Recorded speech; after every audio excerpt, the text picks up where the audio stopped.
So guys, today back for another video on the channel. Today we have the Newcastle United versus Brentford preview. It's a massive game again on Saturday. Newcastle have got a good run of form going, Brentford not so much, but it can all change in the game on Saturday. Before I start the video, make sure to leave a like, subscribe to the channel if you haven't already. It would mean a lot if you could do so, but we'll get straight into the video. Stop the waffling, let's get into it. We'll look at Brentford, then look at Newcastle. So then we'll start off by looking at Brentford. They've had a funny start.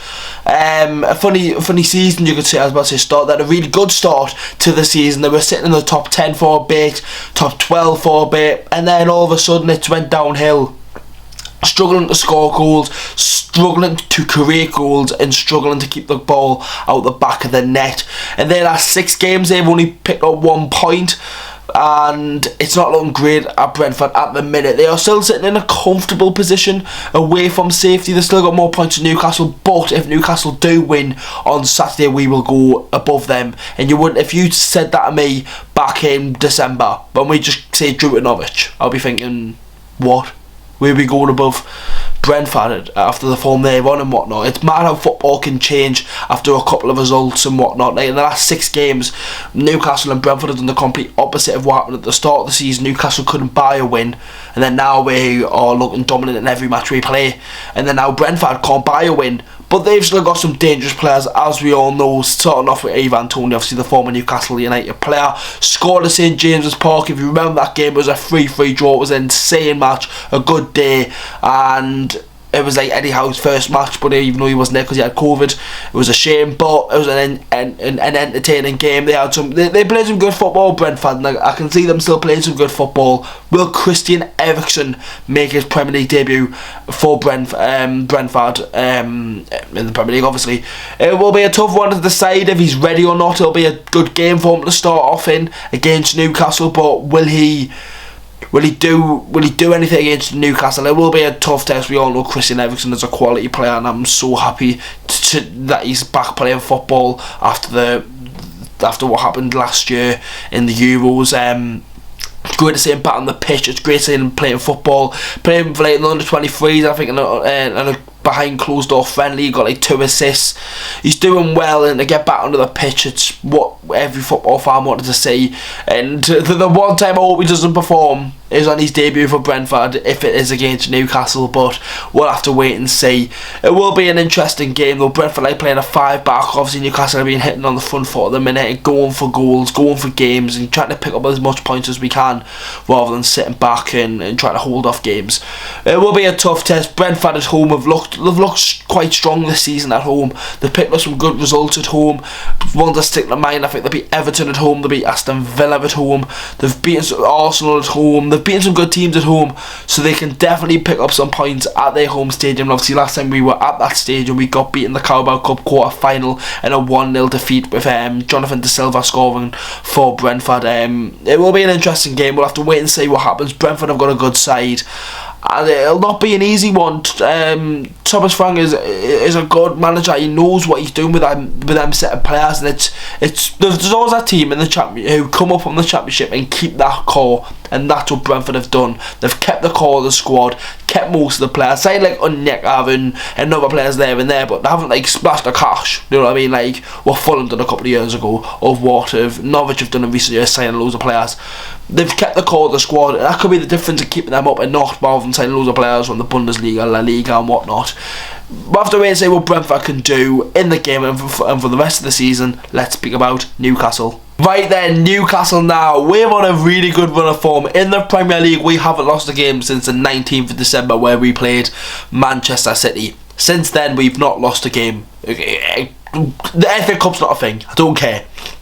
Yeah, we did lose to Cambridge, but in the league, we have looked so much better. And I'm going to say now, lads, from the week I've got building up, I just don't have the time to do a predicted team. I want to do it tonight, and I want to still do one, and I would do it when recording after this preview, but I just don't have the time, and I don't know about the injuries, so I don't want to make a video saying Fraser's going to start, or Maxie's not going to be fit, and then Eddie Howe comes out and says Fraser's not fit, and Maxie starts, and I've got the opposite way around. It'd be pointless doing it where I'm just going to be making fake content and trying to just get views, sort of thing. So I'll not be doing one, as I want to try and keep your content as real and efficient as possible. But Newcastle then, they've had a really good run of form and look good in recent weeks.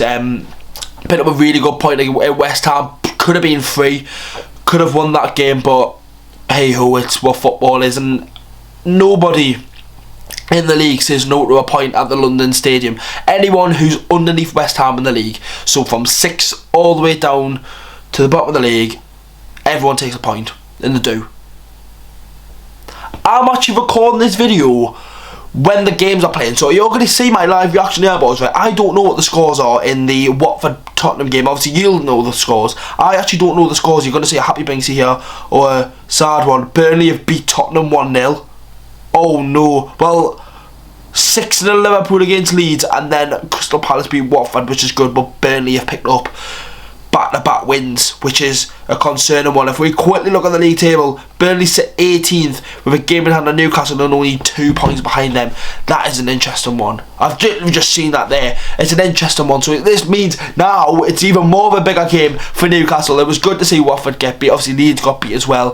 If we win, we can go up there, but we've got to stay away from that 17th spot. That can't be our position. We've got to get as high as possible. We've got to pick up 3 points now on Saturday. I've just seen them results there. That is massive for the Premier League, because if Burnley win their game in hand and we get beat at Brentford, we're back in the relegation zone. You look at little things like that. Look what happens when you pick up a couple of wins. There was always going to be a time where Burnley were going to pick up a couple of wins in the season. It's Burnley, it's what they do. That's mad. That I honestly did not know the scores and whatnot. 6-0 Liverpool as well, and then obviously Crystal Palace beat Watford. Cheers, Crystal Palace. But we'll have to wait and see what happens, boys, with Newcastle, with the team and whatnot. Does Bruno start? It's a tough one to call, it really is. Do you put Joel in a more attacking role and play Bruno? It's a possibility. You could play 5 in midfield, or 4 midfield. It'll be an interesting one. It will be an interesting one to see how Newcastle will line up on Saturday afternoon. Knowing that Burnley have just beat Tottenham, it's even more of a bigger game now.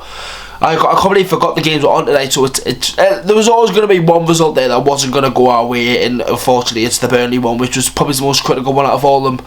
But we'll have to wait and see what happens with the rest of the season and with Newcastle. So if I'm going to say a prediction, boys, Newcastle are on good form, Brentford on. I'm going to go for 1-0 Newcastle. 1-0 Newcastle. The goal scorer will be, I'm actually going to say Joe Linton. He scored against Brentford last time. He hasn't bagged a goal since, but he's been playing absolutely unbelievable. Joe Linton with a goal, a 1-0 win for the Mags, and that's my prediction, and that's the end of the preview. There we go, boys. A massive game on Saturday. Unfortunately, there will be no predictor team out. I just don't have any time to do. I've got other plans in place that doesn't involve YouTube. So if you want to go follow the socials to see what I'm doing, make sure I do so. Snap, Insta, Twitter, all in the description. Get at it. Anyways, boys, I'll catch you in the next one for the game on Saturday. You will see the videos and whatnot, and we'll have to wait and see what happens. Anyways, big game, must win.